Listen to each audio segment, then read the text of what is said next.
Assalamualaikum warahmatullahi wabarakatuh. Bismillahirrahmanirrahim. Innal hamdalillah nahmaduhu wa nasta'inuhu wa nastaghfiruhu wa na'udzu billahi min shururi anfusina wa min sayyiati a'malina. Man yahdihillahu fala mudilla lahu wa may yudlil fala hadiya lahu. Wa asyhadu an la ilaha illallah wahdahu la syarika lahu wa asyhadu anna Muhammadan 'abduhu wa rasuluhu. Tsumma amma ba'd. Ikhwah sekalian yang insyaallah dirahmati oleh Allah Subhanahu wa taala, alhamdulillah kita ucapkan kepada Allah Subhanahu wa taala karena sampai detik ini kita masih diberikan hidayah oleh Allah Subhanahu wa taala untuk terus mau mengaji, untuk terus mau mengetahui tentang sabda-sabda Rasulullah SAW, untuk terus mengetahui tentang firman-firman Allah Subhanahu wa taala yang dijelaskan oleh para ulama-ulama kita. Semoga Allah Subhanahu wa taala mudahkan kita untuk mendapatkan hidayah berikutnya yang berupa hidayah taufik, yaitu orang yang kalau dia sekedar mengetahui masalah teori, hanya sekedar hafal-hafal saja, hanya sekedar mau untuk menghadiri suatu kajian, kemudian dari segi prakteknya tidak dia praktekkan kebaikan-kebaikan yang ada dalamnya, maka orang tersebut dia belum mendapatkan suatu hidayah taufik. Harapan kita ya ikhwah sekalian, di saat kita telah menghadiri suatu kajian, kemudian kita telah mengetahui teori ataupun ilmu yang kita dapatkan dalam setiap kajian, semoga Allah SWT memudahkan kita untuk mempraktikkan kebaikan-kebaikan ataupun kesunahan-kesunahan yang disampaikan di dalamnya, insyaallah. Amin ya rabbal alamin. Bismillahirrahmanirrahim. Ini di pertemuan sebelumnya, Allah alam berapa bulan yang lalu, Qadarul Masyafa'al pertemuan sebelumnya kelupaan sama sekali jadwalnya. Mungkin sebagian di antara antum hadir Qadarul Masyafa'al, ana lupa sama sekali, sehingga tidak bisa hadir. Semoga Allah SWT memberikan pahala bagi jemaah sekalian yang hadir di pertemuan sebelumnya tapi Qadarul Masyafa'al libur. Semoga mendapatkan suatu pahala dari Allah SWT. Bismillahirrahmanirrahim. Ini kitab yang kita bahas kemarin adalah masih di kitab yang sama yang dituliskan oleh Syekh Abdul Razak Al-Badr hafizahullah, yaitu Ashr Qawaid Tazkiyatun Nafs, yaitu 10 kiat dalam mensucikan jiwa. Ini sampai masih di halaman yang ke-6. Ini masih berupa suatu pendahuluan yang disampaikan oleh beliau. Ini sampai di paragraf yang kedua.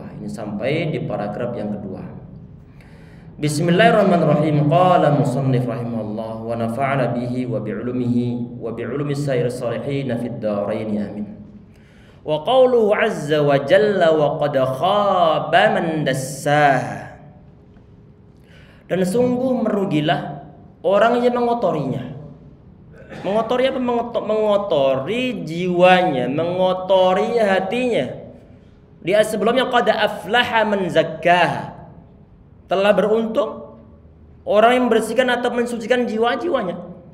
Sebaliknya orang-orang yang mengotori jiwanya, yang tidak didukung dengan ibadah kepada Allah SWT, yang tidak diusahakan untuk mensucikan jiwanya, kata Allah di sini nih, wa qad khaba man dassaha, telah merugi orang yang mengotorinya. Kata beliau di sini, aslu tasiyah wal ikhfa. Jadi makna asal dari kata tadsyiyah, yaitu ini satu akar kata dari dengan kata dassaha tadi itu artinya adalah ikhfa, al ikhfa atau penutupin ataupun menyamarkan. Fal 'asi, kenapa kok disebut sebagai ikhfa, ini disebut sebagai tadsyiyah?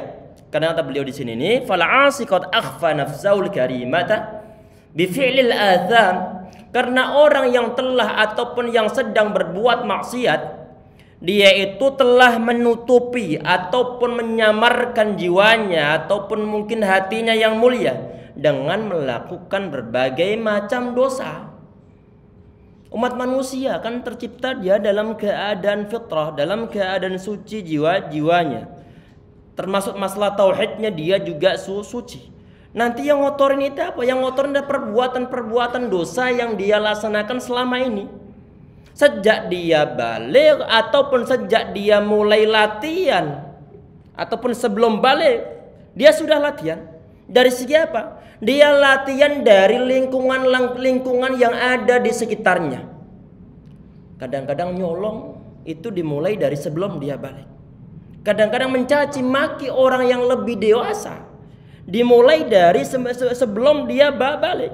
Sehingga kita lihat anak-anak, mungkin sebagian di antara anak-anak bahkan kaum muslimin sendiri, mereka masih kecil begitu fasihnya mereka mengucapkan umpatan-umpatan yang kotor.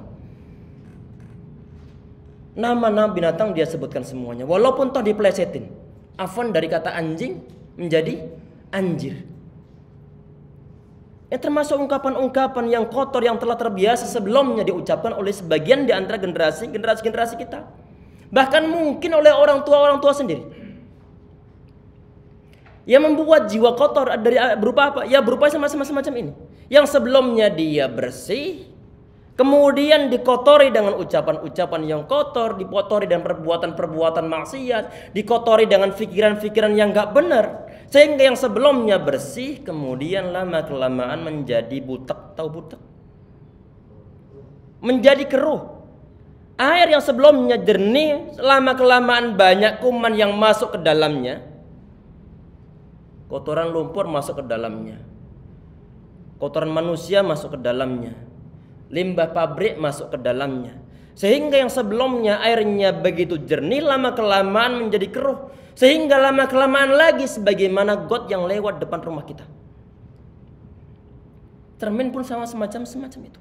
Yang sebelumnya mungkin dia jernih, di saat ada satu noda tidak segera dibersihkan, lama-kelamaan gak kelihatan sama sekali. Bahkan kadang-kadang gak diketahui bahwa itu adalah suatu cermin. Karena kenapa? Karena sudah terlalu tebalnya kotoran yang telah menutupi bagian-bagian tersebut.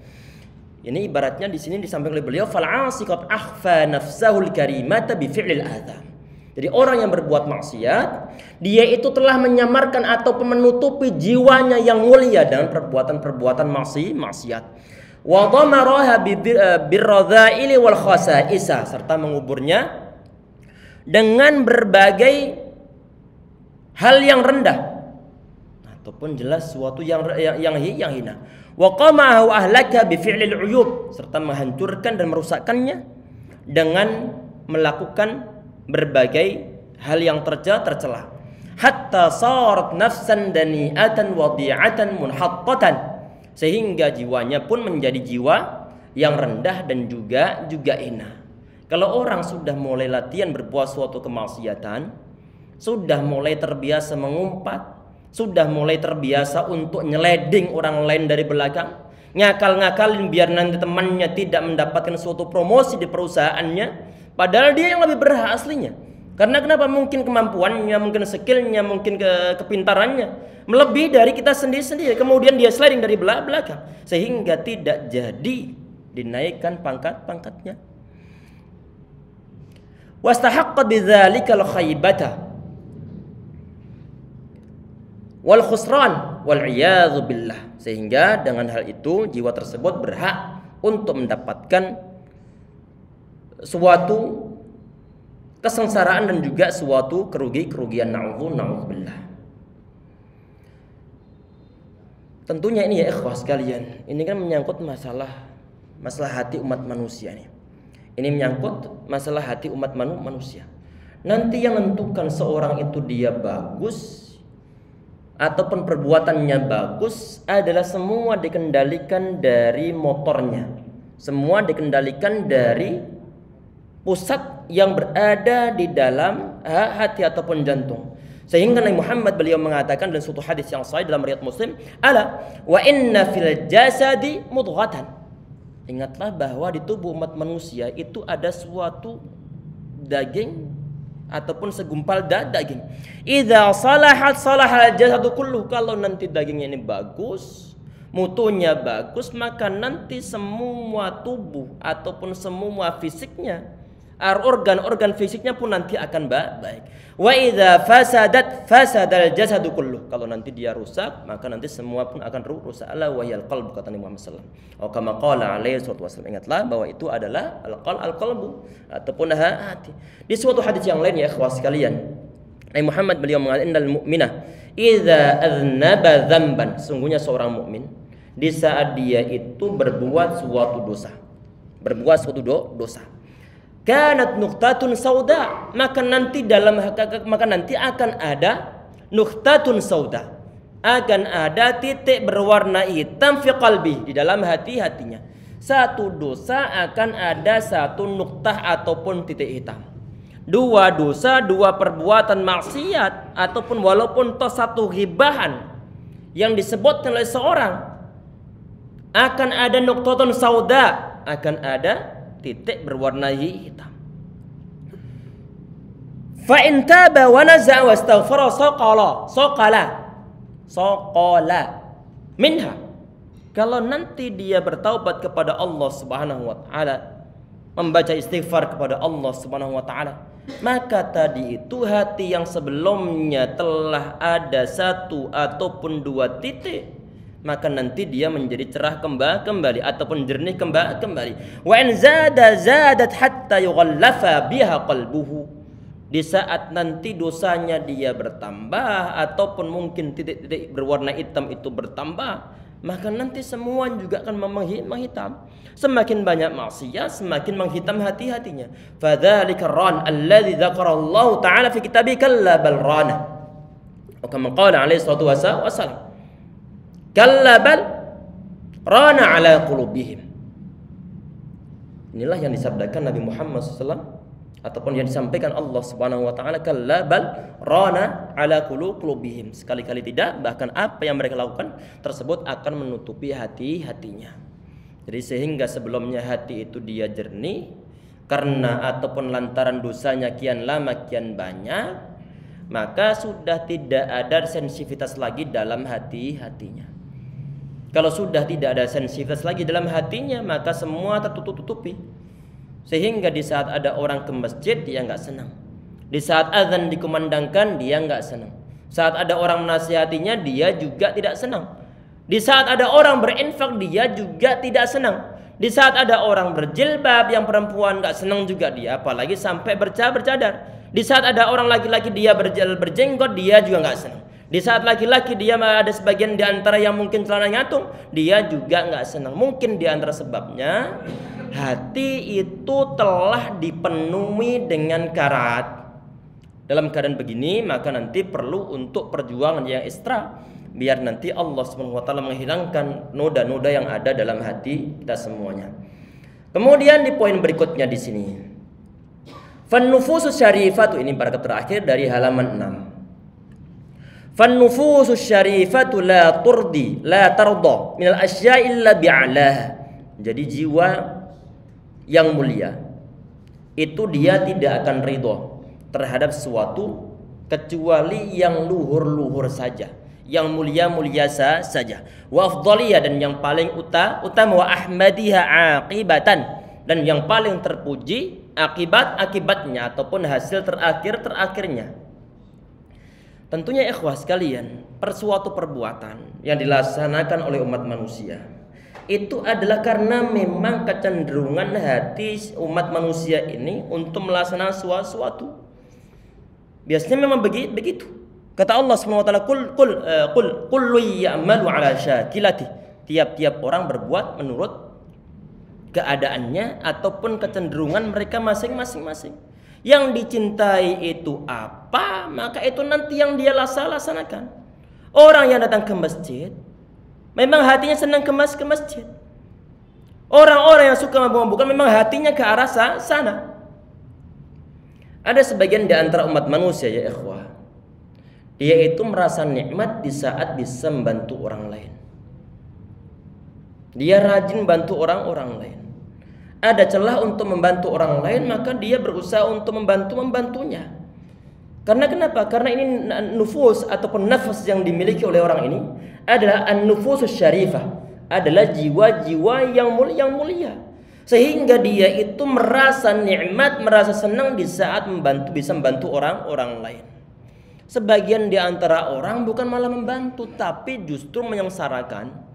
Kalau seakan-akan kalau sehari-harinya itu nggak nyakiti orang lain, dia kurang merasa leluasa, dia kurang merasa bebas. Karena kenapa? Kebalikan dari nufus syarifah, yaitu nufus dani'ah, yaitu jiwa-jiwa yang kotor. Jadi ada sebagian di antara orang ya ikhwah sekalian, dia memang jiwanya adalah jiwa membantu orang lain. Saat kerja bakti pun dia yang paling rajin. Sedangkan sebagian di antara umat manusia, dia datang memang di tempat kerja bakti, cuman dia ngomong aja, tangannya bersih. Terus ngapain dia datang ke sana? Ya lumayan lah untuk setor muka ataupun untuk mungkin sekedar nemenin ngobrol. Tetapi untuk a'la, untuk sesuatu yang lebih luhur lagi yang berupa perlu untuk menggerakkan tangannya, ikut bekerja bakti, membersihkan lingkungan, membersihkan masjid. Kadang-kadang sebagian di antara orang itu dia jiwanya adalah jiwa bos, walaupun dia itu bukan bos. Sebagian di antara orang ya ikhwah sekalian. Sebagian di antara orang dia hanya pintar untuk berkomentar, tapi di saat dia ajak untuk bekerja, mungkin bersihkan masjid, kerja bakti untuk membersihkan lingkungan, beratnya Masya Allah. Yang semacam ini kadang-kadang dia yang paling ramai di saat nanti snacknya datang. Di saat snacknya datang. Ini bermasalah biasanya.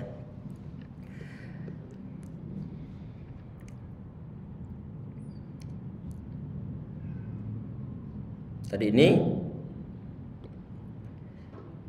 wa ahmadiha aqibatan wan nufusud dani'atu tahumu hawla ad-dana'ati wa taqa'u 'alaiha kama yaqa'u dhubabu 'alal aqdari. Kata beliau di poin ini bahwa kebalikannya ini adalah jiwa yang rendah. Tahumu hawla ad-dana'ati, dia hanya berputar di sekeliling perkara yang hina. Wa taqa'u 'alaiha kama yaqa'u dhubabu 'alal aqdari. Dan dia menghampiri perkara-perkara yang hina itu sebagaimana lalat menghampiri kotoran. Kalau jiwa itu ataupun jiwa seorang itu yang kotor, maka kemanapun dia pergi, maka yang dicari adalah tempat-tempat yang kotor. Orang yang biasa main perempuan, maka nanti di saat dia misalnya perjalanan dinas, di saat nanti dia bermusafir kemana, yang dicari tidak jauh-jauh dari tempat-tempat yang memanjakan hawa nafsunya. Kalau ke Jakarta nyari tempat-tempat hiburan ataupun hotel-hotel yang mungkin ada plus-plusnya. Kalau ke Surabaya pun nanti akan sama, karena jiwanya adalah jiwa-jiwa yang kotor. Sebagaimana lalat, dia nggak akan mencelok kecuali yang memang tempat-tempat yang memang kotor. Ke Surabaya dicari tempat-tempat yang memang kotor. Mau kemana saja. Kadang-kadang saat mungkin dia berangkat ke niatnya awal-awal, ikut bareng-bareng untuk berhaji, bareng-bareng untuk umrah mungkin. Kadang-kadang dia cari adalah ada nggak tempat-tempat mungkin yang bisa untuk apa. Kalau yang dicari itu adalah model-model begitu nanti, maka kemungkinan besar dia akan menemukan di sana. Karena sebagaimana kita tahu ya ikhwah sekalian bahwa di setiap sumberan ataupun sumber mata air itu di sana ada cumberannya. Walaupun toh tidak nampak kadang-kadang di permukaan.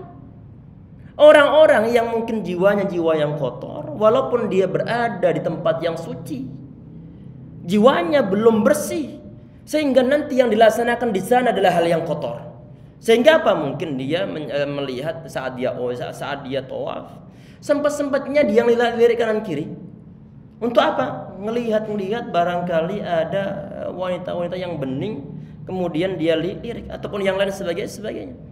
Karena kenapa? Karena memang jiwa kotor.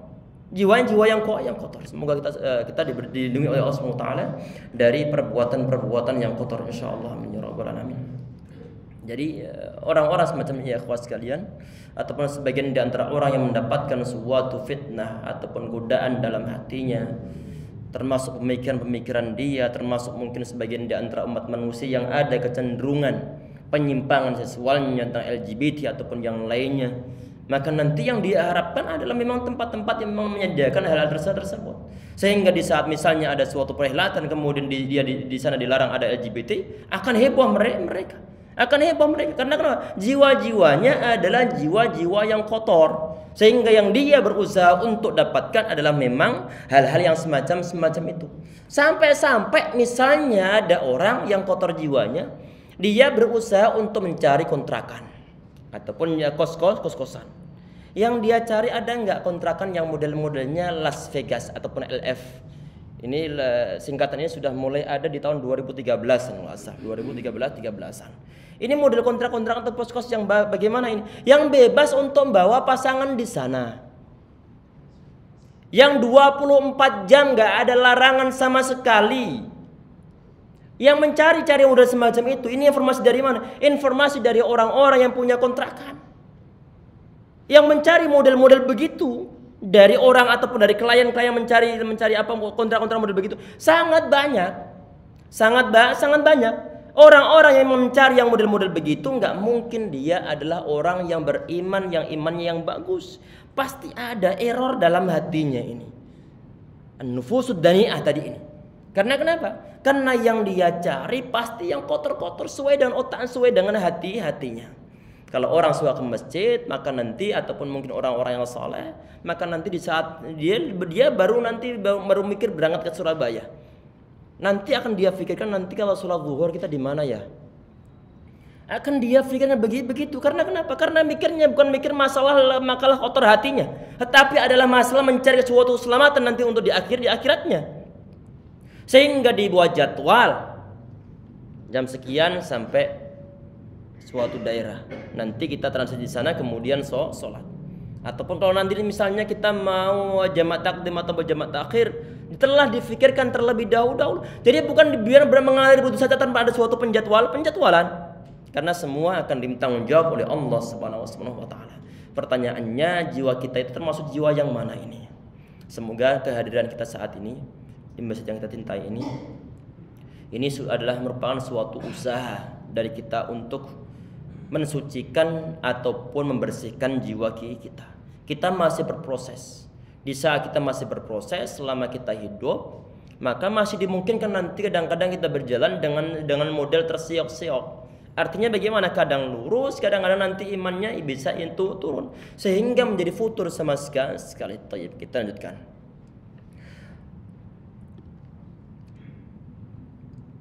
Fan-nafsu syarifatu al-'aliyatu la tarda bidzulmi. Jadi jiwa yang mulia, yang luhur, itu dia tidak akan ridha dengan perbuatan zalim. Enggak akan ridha dia. Karena kenapa? Karena dalam hatinya itu dia mikir efek terakhirnya. Bukan kepuasan semata yang dia berusaha untuk dia gapai, tetapi adalah nanti efek terakhir di akhirnya. Walaupun toh hanya berupa satu ucapan saja yang akan terlontar, dia berusaha untuk mikir berjuta-juta kali, berapa kali. Karena kenapa? Kira-kira nanti perkataan saya ini zalimi orang lain ataukah tidak menzalimi orang lain. Di saat nanti perkataannya ada suatu unsur yang menzalimi orang lain, maka nanti akibatnya nggak akan bagus baik dunia ataupun di akhirat. Minimal nanti dia mendapatkan suatu efek yang buruk di saat nanti berada di akhirat. Kan al-zulmu zulumatun yaumal qiyamah, dan suatu hadis yang sahih. Jadi suatu kezaliman itu adalah kegelapan nanti pada hari kiamat. Satu kezaliman, satu kegelapan pada hari kiamat. Dua kezaliman, dua kegelapan nanti pada hari kiamat. Sedangkan kita butuh cahaya, butuh nur yang diberikan oleh Allah SWT minimal untuk nyebrang as-sirat. Minimal untuk nyebrang as-sirat. Sehingga jiwa-jiwa yang suci dia itu tidak akan ridho dengan perbuatan zalim, baik yang dia laksanakan ataupun yang dilaksanakan oleh orang lain terhadap dia tidak akan ridho. Sehingga Nabi Muhammad beliau unsurlah akhaka zaliman aw madluman, tolonglah saudaramu baik dia itu orang zalim ataupun yang dizalimi. Kalau dia orang berzalim, nasihati dia. Tolong saudaramu yang zalim, biar dia itu tidak melaksanakan suatu perbuatan zalim. Nah, bisnis misalnya, bisnis tambalan ban, biar nanti banyak orang yang ke tempat saya sehingga tempat sekitar jalan yang di depan ataupun enggak terlalu jauh dari bengkel saya, kemudian saya tebar paku. Perbuatan zalim, apakah ini gratis? Tidak gratis. Akan diminta tanggung jawab oleh Allah SWT. Satu kezaliman yang terlaksana akan diminta tanggung jawab oleh Allah SWT. Dan itu adalah suatu hutang. Kapan kita bayarnya? nanti saat berada di akhirat. Saat berada di akhirat. Ada orang berbuat zalim, saudara kita tolong dia dengan cara kita nasihatin dia. Kan tentunya orang yang tadi disampaikan oleh beliau di An-Nafsus Syarifah, jiwa yang mulia, yang murni, yang luhur ini, dia nggak akan rela adanya suatu kezaliman, baik kezaliman tersebut muncul dari dia sendiri ataupun dari orang lain yang berbuat terhadap orang lain lagi, maka dia nggak akan ridho. Sehingga di saat dia zalim akan dinasihati biar dia nggak berbuat zalim. Saat dia dizalimi, dia juga nggak akan ridho.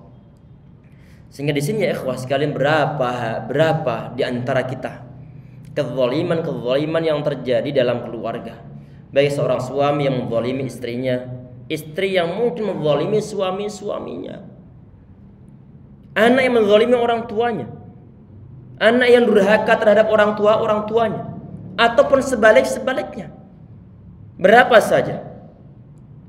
Tentunya untuk mengetahui apakah kita zalim ataukah tidak, nanti ukurannya bukanlah hawa nafsu kita, tetapi ukurannya adalah ukuran syariah. Kemudian di poin berikutnya,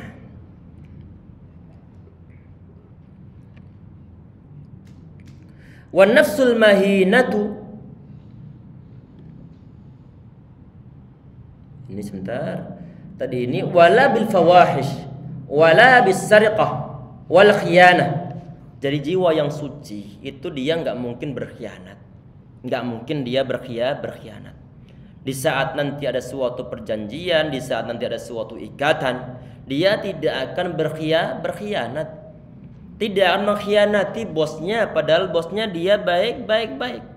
Tidak akan juga dia itu mencuri, baik mencuri dengan model pencurian dari kotak kemudian diambil duitnya, dari lemari kemudian diambil duitnya, ataupun mencuri secara diam-diam dengan model-model korupsi.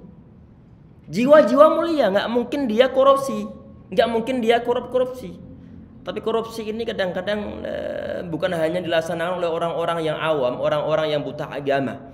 Bahkan orang-orang yang tahu teori agama pun di saat ilmunya hanya sebatas di perbendaharaan keilmuan otaknya tanpa menyentuh ke dalam hatinya, maka yang terjadi adalah sesuatu yang rusak. Pengadaan Al-Quran dikorupsi, pengadaan zakat dikorupsi, uang yang mau dialihkan untuk korban bencana alam dikorupsi. Model-model semacam ini ya ikhwah sekalian. Korupsi bukan faktor yang justru yang kelihatan di permukaan. Tidak dilaksanakan oleh orang yang gajinya kecil. Justru kadang-kadang dilaksanakan oleh orang yang gajinya besar. Berarti bukan faktor kemiskinan aslinya, tetapi adalah faktor karena hatinya kotor, tidak bisa qanaah. Dia terlalu besar hausnya akan dunia.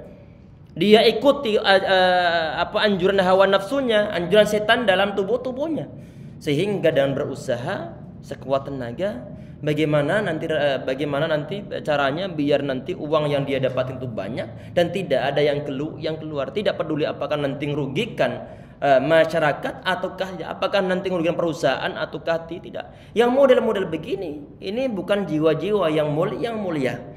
Li'annaha akhbaru min dzalika wa ajallu. Wa nafsul mahinatul haqiratul khasisatu biddiddi min dzalika fa kullu nafsin tamilu ila ma yunasibuha wa yushakiluha.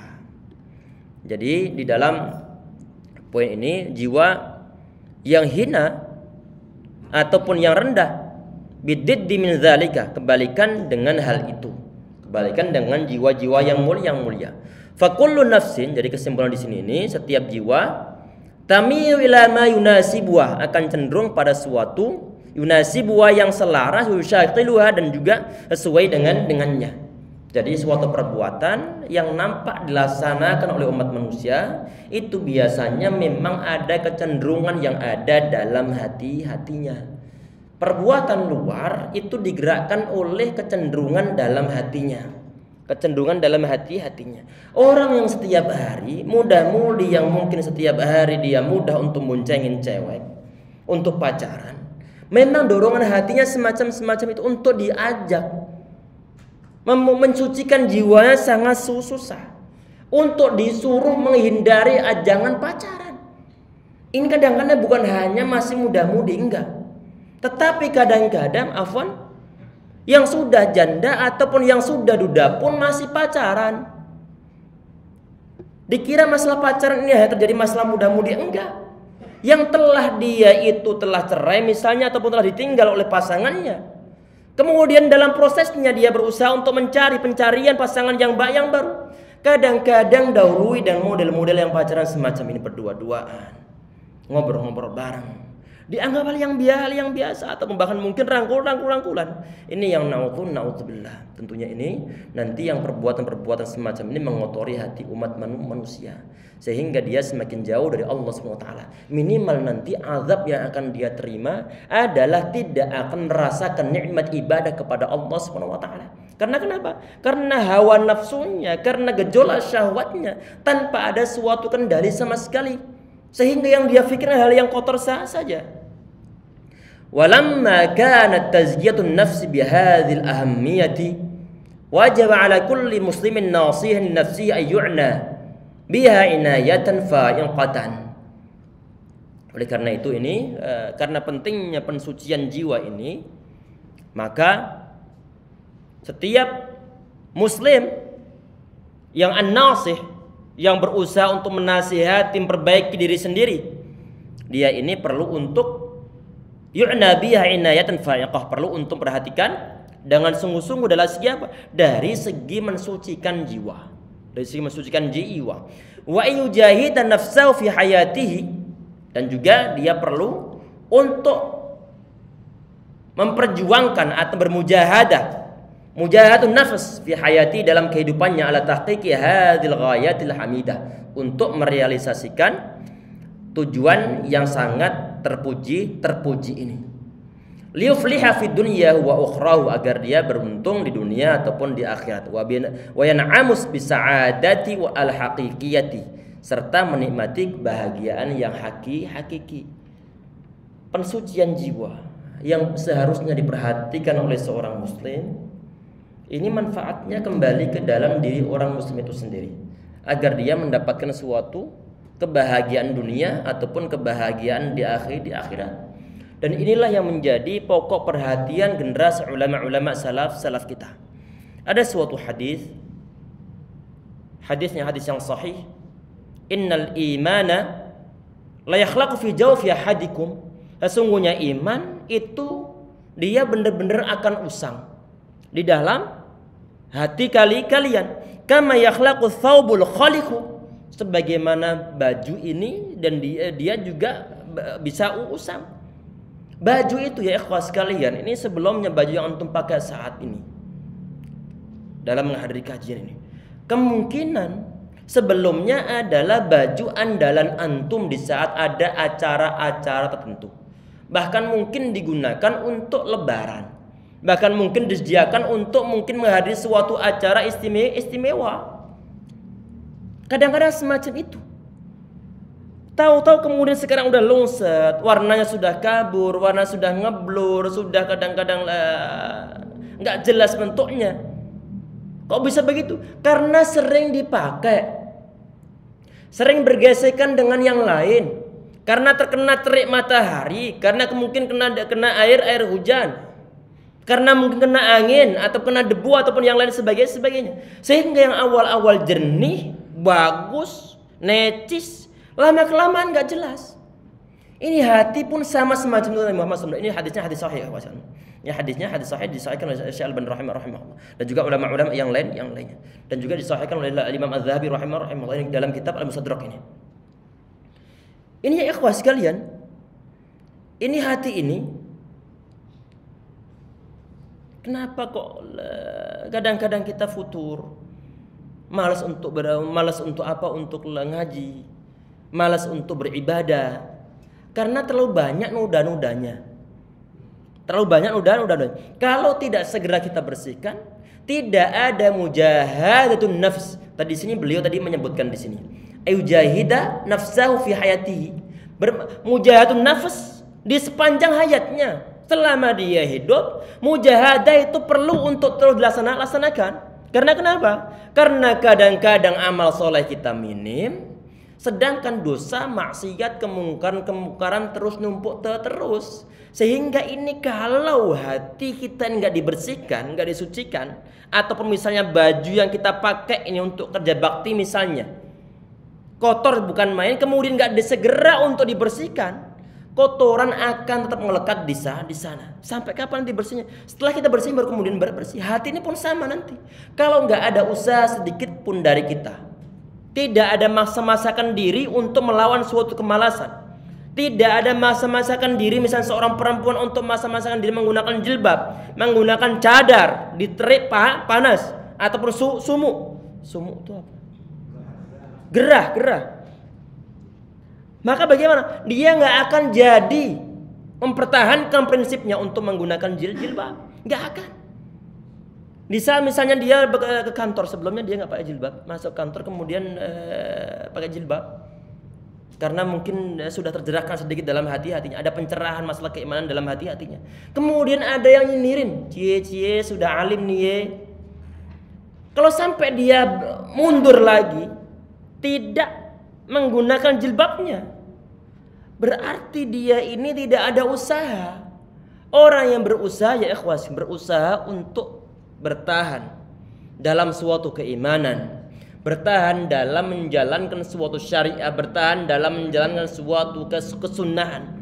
Kalau dia ini tidak masa-masakan diri, walaupun toh nanti aral yang merintanginya baru sedikit saja, baru sekedar nyinyiran saja, dia akan meninggalkan suatu perbuatan baik tersebut. Karena kenapa? Kuat imannya. Perlu dipasah-pasahkan. Asal kita yakin bahwa kita saat ini berada dalam suatu manhaj yang sahih, menjalankan suatu sunnah Nabi Muhammad SAW. Jalankan saja asal kita nggak mengganggu orang lain. Mau diomongin apa terserah. Nabi Muhammad biasa diomongin beliau, dituduh beliau, dicibir beliau. Hal yang biasa. Alhamdulillah kita yang selama ini belum pernah dituduh oleh orang lain, dinyinyirin. Ente gila ente. Ente penyihir ente. Ente majnun ente. Ente seorang dukun ente. Kita belum diomongin begitu oleh orang-orang sekitar kita. Kalau prinsip dipegang, maka nanti hati kita, padahal kita yakin bahwa yang kita pegang itu benar. Tapi kalau kita nggak mujahadah, bisa-bisa kita tidak akan jadi untuk membersihkan jiwa kita. Maka sebagaimana tadi itu, baju yang sebelumnya masih baru, kemudian banyak kotorannya dan tidak kita bersihkan, maka akan terus kotor. Oleh karena itu kita perlu ada suatu mujahadah, perlu ada untuk melawan kemalasan, biar nanti Allah Subhanahu wa taala membukakan pintu taubat untuk semuanya, sehingga nanti termasuk Allah nanti akan membersihkan jiwa kita insyaallah. Jadi kalau kita perhatikan ya ikhwas sekalian, tadi ini berarti iman itu dimungkinkan dia bisa lemah. Dimungkinkan dia bisa lemah karena Muhammad beliau mengibaratkan sebagaimana baju yang dia usang ataupun yang dia sudah mulai amoh ataupun mungkin dia sudah rusak. Hati pun sama semacam itu, ataupun iman pun sama. Sehingga inilah akidah Ahlussunnah wal Jamaah wal bahwa al imanu yazidu wa yanqus. Iman itu bisa turun, bisa tambah, bisa naik, bisa turun. Bersifat fluktuatif berarti. Pertanyaannya, apakah iman kita selalu naik? Enggak mungkin kalau kita iman kita selalu naik. Kadang-kadang itu turun. Bukan masalahnya itu naik turun enggak jadi masalah, karena itu adalah sudah suatu naluri umat manusia. Yang menjadi PR untuk kita semuanya adalah di saat iman kita turun, bagaimana kita bisa berusaha untuk mempertahankannya. Mempertahankan dari siapa? Mempertahankan nanti melawan suatu kemalasan, perlu untuk mujahadah sehingga nanti yang sebelumnya iman kita itu turun ataupun baterai iman kita itu ibaratnya ngedrop, bisa naik kembali. Sehingga Nabi Muhammad kemudian di akhir hadisnya beliau mengatakan fas'alullaha ayyujaddidal imana fi qulubikum. Oleh karena itu kata Nabi Muhammad SAW, fas'alullaha, kalian memohonlah kepada Allah Subhanahu wa taala agar dia ayyujaddidal imana fi qulubikum, agar dia yaitu Allah Subhanahu wa taala memperbarui iman kalian di dalam hati kalian. Berarti kita perlu berdoa kepada Allah Subhanahu wa taala, ya Rabb, Allahumma jaddidil imana fi qulubina. Karena Muhammad beliau perintah begitu. Ya Rabb, mohon engkau perbarui iman kami dalam hati kami. Pertanyaannya, apakah kita pernah minta kepada Allah SWT agar dikuatkan iman, agar iman kita diperbarui oleh Allah SWT atau tidak? Sehingga nanti yang menjadi PR untuk kita semuanya, ada doa-doa semacam ini perlu untuk kita hafalkan. Kita hafalkan lafadznya secara lafadz, kemudian kita hafalkan ataupun kita pahami artinya. Nabi Muhammad beliau mengajarkannya. Ya muqallibal qulubi tsabbit qalbi ala dinik. Wahai Tuhan yang membolak-balikkan hati, mohon engkau tetapkan hati kami dalam agamamu, dalam berbuat suatu ketaatan kepadamu. Permintaan kita kepada Allah Subhanahu wa taala. Karena kenapa? Tadi kita fahami bahwa hati sebagaimana ataupun iman sebagaimana baju yang dia suatu saat nanti usang, yang dia suatu saat nanti akan rusak, akan rompal, mungkin akan rontok atau akan lungsat, sehingga perlu untuk diperbarui oleh Allah Subhanahu wa taala. Dan kita mengetahui Allah Subhanahu wa taala yang bolak-balikkan hati umat manusia. Ya musarrifal qulubi sarrif qalbi ala dinik. Wahai Tuhan yang bolak-balikkan hati, mohon engkau arahkan hati kami menuju ketaatan kepadamu. Termasuk di antaranya ikhwah sekalian, di sana Muhammad SAW beliau mengatakan, mengajarkan doa kepada kita semuanya. Allahumma inni a'udzubika min ilmin la yanfa. Ya Allah, aku mohon kepadamu, aku mohon perlindungan kepadamu dari ilmu yang tidak bermanfaat, wa min qalbin la yakhsha, dan dari hati yang tidak khusyuk. Hati enggak khusyuk, ini hati tempatnya iman kita ini. Kenapa kadang-kadang kita ataupun seringnya sholat kita enggak khusyuk? Karena terlalu banyak masalah. Masalah timbul diantaranya sebab karena banyak dosa, banyak perbuatan maksiat yang kita perbuat, sehingga di saat ibadah pun dia nggak bisa khusyuk. Jiwanya di luar masjid, sedangkan tubuhnya berada dalam masjid.